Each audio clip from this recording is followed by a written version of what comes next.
So here we are with Ann, and she's going to explain a little bit about what happened at Boysen Park today. But go ahead, Ann.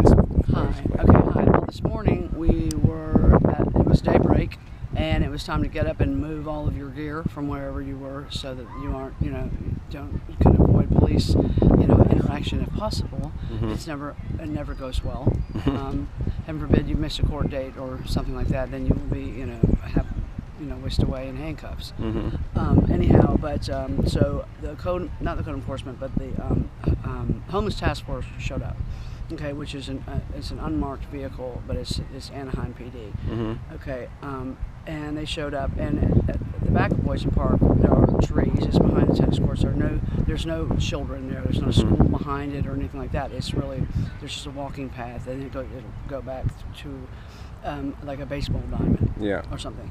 Anyhow, and each section of trees is similar like this. You'll Mm-hmm. have groups of people, and they're bringing all of their things. If they leave it anywhere, then their stuff will be taken Mm-hmm. by either Caltrans, because they're on the tracks or that kind of stuff. Mm-hmm. So you have to take all of your belongings. You take your house with you wherever you go. Yeah. So anyhow, but I mean, people try to keep it as limited as possible. Mm-hmm. People most of the time clean them up themselves. Mm-hmm. Sometimes you get that person that doesn't, Mm-hmm. and it always looks bad. But Mm-hmm. so code enforcement shows up, and then the black and white the task force Mm-hmm. shows up, and the code enforcement. What I'm saying, the trucks you're going by, and the police are doing background, making seeing who's got warrants, that kind of stuff. But they're basically trying to oust everybody from the park. This is after they've soaked us. Okay, your stuff is all wet. You're sitting, even if by 9 o'clock in the morning, you cannot sit on dry grass. They turn the sprinklers on, you said? Yeah, and I mean, they were growing mushrooms. Okay, I'm a certified nurseryman for the state of California. You do not need to water your grass to that extent. It is really to keep the people off of it.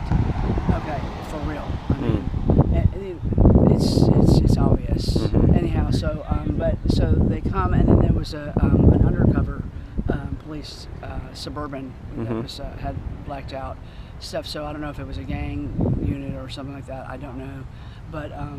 Basically, they came in, and the trucks. I counted 4 of the code enforcement trucks that were loaded with people's stuff. Wow. Okay, bikes. I didn't see the people. Okay, but I mean, people are not going to readily give up their stuff. As far as I know that the Salvation Army has room because they've just kicked out about 100 people. Okay, all the people that were told that the shelter was available were there for a certain amount of time. Then do whatever infraction, being late, not signing up, whatever, somehow breaking the rules, they end up with all of their belongings thrown in the trash, which once it's in the trash, then it's fodder for anybody else. So there's stuff, for example, a friend of mine is a glacier, okay, and all of his tools, which you cannot buy at Home Depot, Mm-hmm. as a professional, he cannot do his work anymore. He's now unable to work, even per diem, okay, because his tools are gone, and his life, and there's no insurance Mm-hmm. or anything like that. You can't get renter's insurance at a shelter. There's no security for anybody in their belongings. So the police, did they talk to you today? Yes, I talked. Yes, and I had left because I didn't even want to talk to them because I'm tired of it. I don't have any warrants or anything like that. Yeah. I mean, by any means, I try to avoid inciting riots in my life. Mm-hmm. I have, let's just avoid that. But I went to Edison Park, so I left. I was on State College in Vermont. Mm-hmm. I got on my bicycle and went first to pick up my charger where I left it at Target, and then I continued on to La Palma area, and it's La Palma and Baxter, which is where Edison Park is. Mm-hmm. And I saw a couple of friends, and we were just sitting there talking, and I was tired. It's hot, and I was laying there, and it was a beautiful day, and I closed my eyes. Police car rolls up. There's just 3 of us sitting there. We weren't even talking. A friend of ours in a wheelchair. He was shot, when he was 19. That was 20 years ago.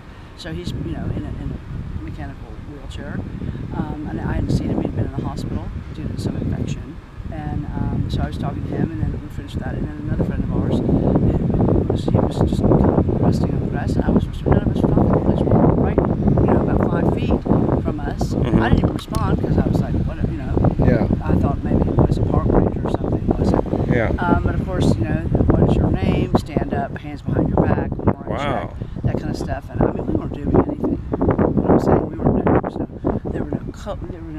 just laying there. There was smoking a cigarette. There were no bottles of alcohol. There was no drug use. Nothing like that. you know, like that. And I'm serious. And it was like, so basically, but I noticed they're not checking on anybody else. There was actually a fellow drinking a beer at the park on one of the cement tables. Okay, it was obvious. Why didn't the police go over and talk to him? Yeah. You know, why would they have to come over and talk to us? Yeah. And when we were not even, we weren't even in conversation. Yeah. And then why are you sleeping? It's 11 o'clock in the day. Why are you tired? You had a long night last night. Well, it's like, okay, first of all, if I did or didn't, is that your business? Second of all, why would you insinuate that I'm doing something, even if I am up all night? How do you know that I'm not watching over somebody who's sick? Sure, it could be a million things, yeah. Exactly, and the fact that my boyfriend is not able to, you know, effectively move anything, I'm doing double time, yeah. you know, because his right arm doesn't work, and his sciatic nerve is a problem, right? And if you don't keep your eyes open, then your things are stolen. And Edison Park is in Anaheim, right? Yes, yeah. Both of these are in Anaheim. Yeah. Both of these are in Anaheim. And I know, for example, that there's a jurisdictional problem. You know, for example, the people on Crowler, okay, which is over in Placentia. Okay, Fullerton is on, that's the bridge of the 57 overpass, right? So it's a bridge. Okay, one side of that, that homeless community, one side of the street is Placentia and the other side of the street is Fullerton. Okay, which I know that is, as well as the riverbed. There was a jurisdictional problem. Yeah. Nobody knew who was supposed to do what. Yeah. You know, they had a task force or whatever that was supposed to be handling this, but if you called 911 because somebody was actively homicidal, okay, throwing their neuroleptic medication at you, and you're calling, we called 12 times collectively, they didn't come. And then finally I called them, I said, thank you very much for your non-showing. I've got notified the press, and maybe good luck getting rid of your Watergate tapes, because now you're going to have to somehow deny that. But you know, I think in general it was tough. But and this morning at Edison Park it was very bad. I mean, because my stuff was not at Boysen Park. It was at Boysen Park, but it hadn't made it quite there yet. And if not, it would have been in code enforcement. I've lost more things through the police removing my things than I have through theft. Yeah. As long as I've been here. Yeah. And that stands before God. That is the truth. Yeah. And I have lost my purses, my IDs, my bus passes, my handicap pass, all of my stuff. I've lost that more at the hands of the police throwing my things out or having to evacuate immediately because through threat of bulldozing. Okay. Yes, I've gone to a shelter. All right. It is becoming, all of a sudden you have a little bit of there's no wiggle room as far as what you need to do. Okay. You're not able to enter the location or exit the location without a vehicle. Okay. And if you don't have a vehicle, which I don't, I ride a bicycle. Yeah. Then you are transported 4 times a day. Okay. So basically, and it is it is a very difficult situation. Yeah, it's kind of in a major box that.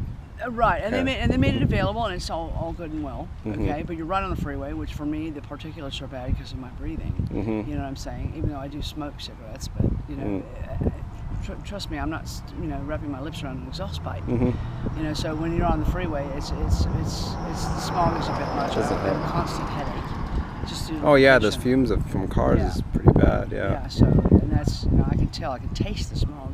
But so that is hard to do. So, but I mean today, to be there and everybody at the park, especially at Boysen, when I saw what was going on that side, which is normally where we are. But again, we were sitting in front of the tennis center, and was just waiting, and I had to continue on down here, down toward La Palma, and then what happens is I'm harassed. So there are 3 of us literally at the park at Edison Park, and the police came up just to us. Wow. Okay. Thank you for sharing, because we're going to try and, of course, connect some of the homeless connected with attorneys and.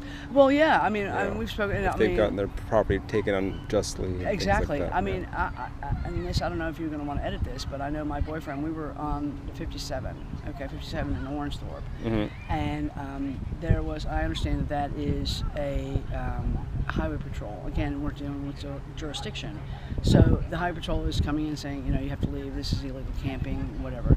Okay, understood. But there was a little spot that was private property behind the brewery. Okay, again, still in Anaheim. No, now we're in Placentia. Okay, but there were 10 encampments. Okay, it was not a problem. All right, behind the Residence Inn. There was Wi-Fi available. There was not. Nobody was loud. There are no children, no minors. There's no. No one's lighting fires. No. What I'm saying. I mean, it was basically just extreme camping. Yeah. Okay. Well, one day the police came over, and again, it's a jurisdiction because the highway patrol weren't in charge. It was private property, so it becomes Placentia Police, and I spoke to them on 2 different occasions, and they said, well, as long as you keep it quiet, there won't be a problem here. Well, I was not there. And but my boyfriend was there, and he had gone into the hills, with a bucket to relieve himself.